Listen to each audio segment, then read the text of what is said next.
Magandang umaga sa inyo. So araw ulit ng Sabado. So magpapatuka sana ako mga kabayan. Paglabas ko, merong kalapate dun sa bagong loop natin na nakatungtong sa may sa may viewing area. Ito yung nawawalang kapatid nung anak nung kay John Hope mga kabayan. 5 din siya mga kabayan. Tara tignan natin. Ayan mga kabayan. Ayan siya. Ang akala ko dati mga kabayan, ang nawawala lang yung grisel na binigay ni Paring J na walang singsing. Ayan siya mga kabayan, papapasukin natin. Payat siya. Siguro ko muna to. Ibubukod ko muna. Hindi ko alam na nawawala yan mga kabayan. Akala ko yung nawawala yung grisel lang. Wawa naman Payat na payat yan mga kabayan. So mga kabayan, papapasukin ko lang. Ibubukod ko muna siya mga kabayan. Baka kasi may sakit mga kabayan. So rin yan, mga 3 weeks ding nawala mga kabayan. Buti nakaalala pa siya mga kabayan. Siguro napadaan siya rito. Kaya pala kanina, habang nag-aalmusal ako sa loob, parang may tumawid na nakalapate mula dun sa bubong ng kapitbahay papunta dito sa bubong namin. Yan. Wawa naman, matamlay siya. Siguro gutom na. Yan, dito sila. Ibang iba yung itsura nila dito sa sa nawala. So mga kabayan, tatanggalin ko muna tong yung cage sa ibabaw para sa viewing area. Yan, gusto niyang pumasok tanggalin natin. Mabigat Yan. Yan, para pumasok. Yan siya. First time niya lang dyan. Yung pasok na. Ayos. So bubukod ko muna siya mga kabayan. Ayun, nanginginain agad. Itong na payat to. Malamang payat to. Ayun siya, nasa dulo mga kabayan. Yung white light. Yung sabi na nga ba, parang kulang yung 5. Ayan, kapatid niya to Ayan yung nasa gitna. Ayun siya, yung naglala. Ayan, tumutuka. Ayan, kukunin ko muna. Ililipat ko muna ron sa sa dati nilang look. Ayan. Papakainin ko siya. Sabay ko na kaya. Sarado ko muna to. Dumi mamaya linisin ko yan. Magpapakawala ako mamaya mga kabayan. Lahat nung galing kay Anton pakakawalan ko. Mga dilawang ring. Papakawalan ko sila. Mga matatalino yan. Tsaka yung isang dan na nawala na nakabalik. Yan. Okay. So dito ko na siya pinakain mga kabayan. Naalala ko may pipick upin akong kalapati mamaya. Kila Anton mga kabayan. So doon ko ilalagay sa maliit na kulungan mga kabayan. So pinakain ko na sila. Kumain na rin siya mga kabayan.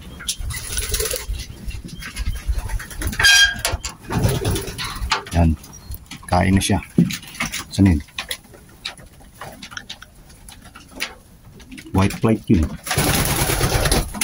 Ayan kapatid na ito yun. Saan na siya?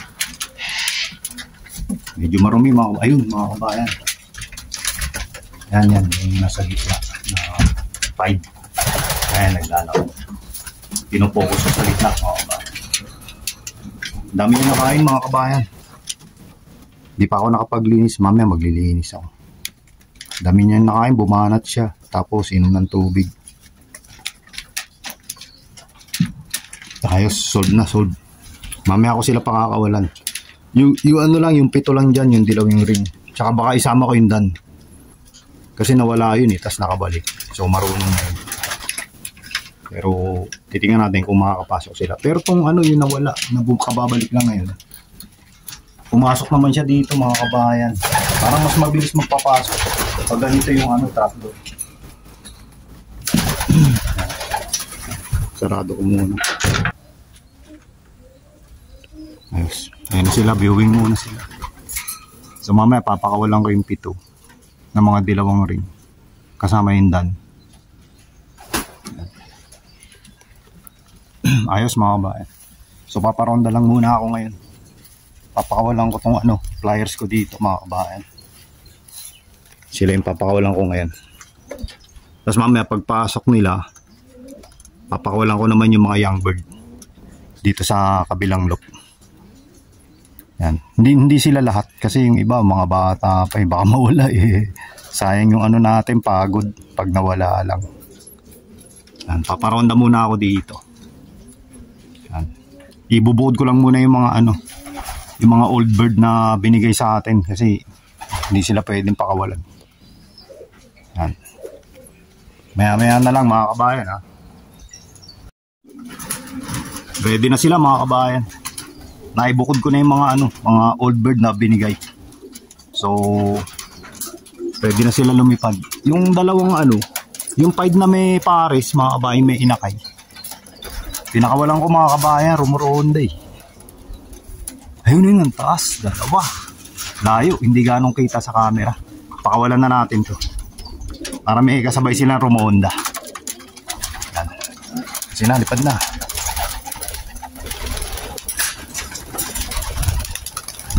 Na, nag-ipara na. Na. Ayos. Yung iba, punta sa pergola eh. Kukulit eh. Ito muna kayo. Mamaya na kayo magpahinga. Ayos. May dipad na yung iba. Low fly lang muna tayo ngayon. Low fly. Gandang pansimula this week. This weekend. May bumalik na young bird. So sana makabalik pa yung isang grizzle. Yung walang singsing. Yung binigay ni Paring Jay. Ayun sila. Yan. Ayos.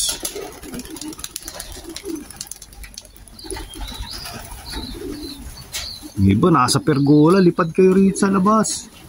Yung iba naman ayaw lumabas. Yan, pwede sila. Yun, malamang sumabay na yung dyan, yung pares. Yung dalawang yung isang dan tsaka isang blue check. Yan. Ayos. So maya na lang mga kabayan ha. Yung iba, dyan puro mga matured na, nagbabarakuhan na. Mga siga. Lipad na, lipad.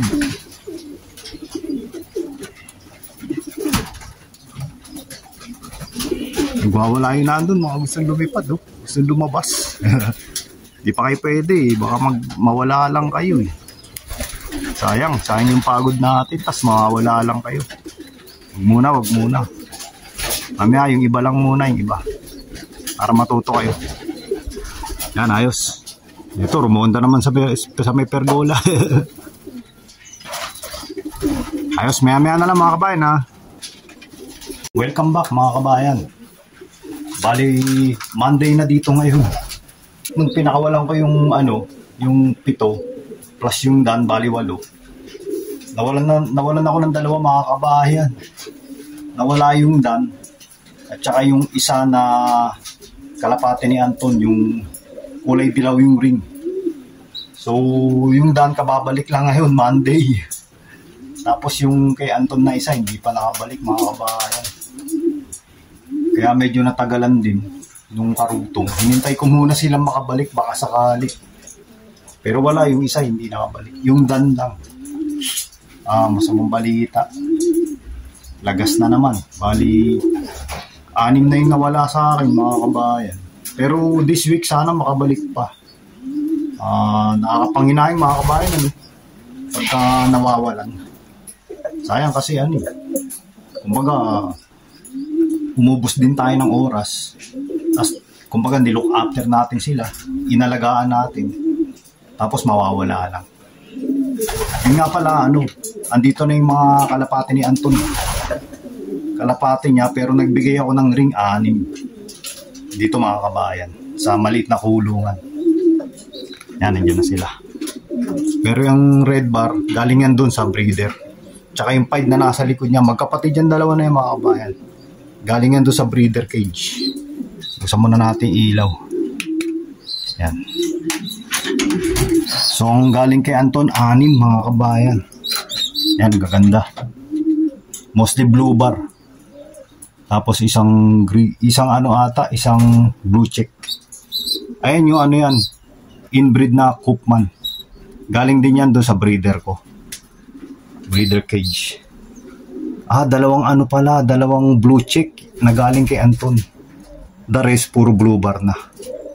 Yan, nagaganda mga baby mga kabayan. Yun yung pied oh. Meron na naman tayong ganung lumabas. Anak ng Wickham yung pied. Siguro nakuha sa nanay. Yung nanay galing sa raised loop ko mga kabayan. Tapos tong red bar yan, magkapatid yung pied tsaka tong red bar. Yan baby oh. Galing kay Anton. Ito malaki na to. Pwede na ilagay ito ron sa isang pliers loop. Yan bali siyam sila rito mga kabayan. Yan bali pinakain ko nung kinain nila yung yung Milo. Barley, Milo. Tama, Milo. Yung sorghum. Yan, natira lang yung mga yung whole wheat, tsaka safflower mga kabayan. Pero bukas, babanatan nila yan. Sinusobrahan ko talaga yung patoka kasi maliliit pa eh. Baka mabitin. Hindi pa sila marunong makipag agawan. Yan. Okay, turn off muna yung ilaw. Yan. Tapos tingnan natin yung flyer loop, yung bago mga kabayan. Medyo umambon dito mga kabayan. So, 2 araw akong hindi nakapag-video para masundan yung latest video natin. Yan. So, ayan sila mga kabayan. Yan lang sila. Tinanggal ko na yan. Tinanggal ko na yung nila rito. Cage para sa viewing. So yung 6 na kay Anton, marunong na pumasok. Nakapasok sila mga kabayan. Tsaka yung Dan, pagkabalik ngayon, nakapasok din. Yan sila. Ilang babali to? Bilangin natin mga kabayan. So, yan, bumaba yung isa. 1, 2. Yan. Papasok din yung isa. 1, 2, 3, 4, 5, 6, 7, 8, 9, 10, 11. 11 na andyan. Plus tong 3. 12, 13, 14. 14. Yan, 14. 15, 16, 17. 18, 19, 20, 21, 22, 23, 24, 25, 26, 27, 28, 29, 30, 31, 32, 33, 34, 35, 36, 36 mga kabayan, kulang na isa, 37, dapat sila yung total eh. Pero nawala na ako sa bilang, pero binilang ko na to bago ko i-video. 36 lang sila mga kabayan. So yun, nilagyan ko ng ng sand. May na-pick up ako na sand sa marketplace mga kabayan, libre lang. Yan, ayos. So ito yung number nila mga kabayan. Lalak ko lang. So ito pa lang si 1364, hindi ko na isulat. So 1, 2, 3, 4, 5, 6, 7, 8, 9, 10, 11, 12, 13, 14, 15, 16, 17, 18, 19, 20, 21, 22, 23, 24, 25, 26, 27, 28, 29, 30, 31, 32, 35, 36, 37. So bawas ng isa, 36 na lang mga kabayan. Yan, ayos. Ayos. Hindi ko na isasara yung sliding door sa loob. Hindi ko muna isasara. Hindi pa naman ganong kalamigan mga kabayan. So 3 lang pala yung natin dito. Yung Dan natin, 3 nga lang pala. Kasi nabanggit ko sa last video, 4. So dito 3, tas may isa dun sa pliers loop na luma. Bali total 4 na Dan. Dito 3 Dan. Yung isa nando sa kabila. So tara mga kabayan. Tingnan natin yung yung breeders natin. So yung mga dun, Yung mga inakay dun, nilagay ko na dito. Ayan, yung red bar. Tapos yung ano, yung pied. Tapos yung isang inbreed. Ayan. Magkapatid yung magulang yan, mga kabayan. Tapos punta tayo rito. Linis oh, bagong kaskas mga kabayan. Kinaskas ko yan. Ayan si ano, 1979 mga kabayan. Yan, binread ko siya. Late breed. So ay, sarado na pala sa baba. So late breed na siya mga kabayan. Ayan. Si 1979.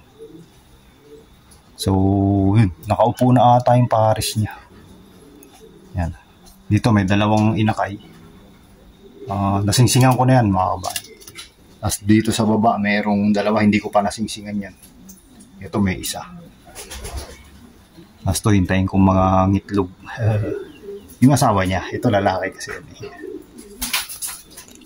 Tapos yun nga. Yung last time na kumuha ako ulit ng ano, singsing, 10. Peter. Yan. Additional. So ilan na lang natira? 1, 2, 3. Siyam na lang mga kabayan. So bali, ano, may dalawa rito. Hindi ko pa nasingsingan. Dalawa rito, yung sa taas. Yan, ito yung breeder cage natin. So may itlog yung Wickham mga kabayan. Andun dumanda. Yan yung kapares ng Wickham, yung babae. Yung Wickham yung naglilimlim. So dalawang itlog. Yun na lang ipapabuo ko dyan mga kabayan. The rest, puro fake egg na yan mga kabayan. Ito yung fake egg natin. Yan. Maliliit lang. Kumpara doon sa normal na itlog ng kalapate. Pero ano, nililimliman na naman nila. As dito, ito nasingsingan ko na rin ito. Yan, malalaking bolas oh. Parang ano, dirty blue bar parehas. Hindi ko pa nalinis. Pasintabi na lang mga kabayan. Yan, nanay. Last round na nila yan. Pangatlo na yan. Kawawa naman. Medyo laswag. Pero kagandahan lang sa dalawa na to. Nakakalipad sila mga kabayan. Binubuksan ko to. Yung pinakapinto. Nakakaronda sila. Yan. So, yun ang kagandahan dito sa cage na to. Pwede mong buksan para makaronda yung breeder. So, nakakaronda sila. Tapos, sinegro nga nakalabas doon sa pliers lo. Matalino. Hinihintay niyang buksan ko yung pinto para pakainin ko sila. Lumalabas. Tapos nagpupunta rito. Pumapasok. Sabi ko, tapos na breeding. Next year ulit. Hindi next year. This year ang breed. So mga August, September. Sasalang ko ulit siya. Maganda si Negro. 1979. Yan, 1979. Ikakarera ko pa rin mga kabayan. Subukan natin. Tapos papagaangin ko siya. Kasi magiging mabigat yan. Ngayon nakabreed siya. Pagagaangin na lang natin. So medyo natututo na ako sa pagkain mga kabayan. Tama pala yung sinasabi nila. Hindi ko lang kasi sinunod. Kala ko mahirapan yung kalapati kasi gutom. Hindi pala. Kahit konti lang. Sabi ni Peters, kahit 10 butil ng pagkain, patuwa. Sapat na raw yun sa kalapati. Ayos mga kabayan. Ito yung mga flyer natin. Tulog na sila. Yan, pinakain ko na sila. Time check. 6:41. Pero maliwanag pa. Yan. Ayos mga kabayan. Yan, parang si Punggok to yun. Kapatid ni Punggok nga pala yung mga kabayan. Si Punggok Red Bar. Yan, kapatid sa Tatay Bali. Magkaiba ng nanay. So, yun lang muna sa ngayon mga kabayan please like, subscribe, and comment. Kita ulit sa susunod na vlog. Salamat!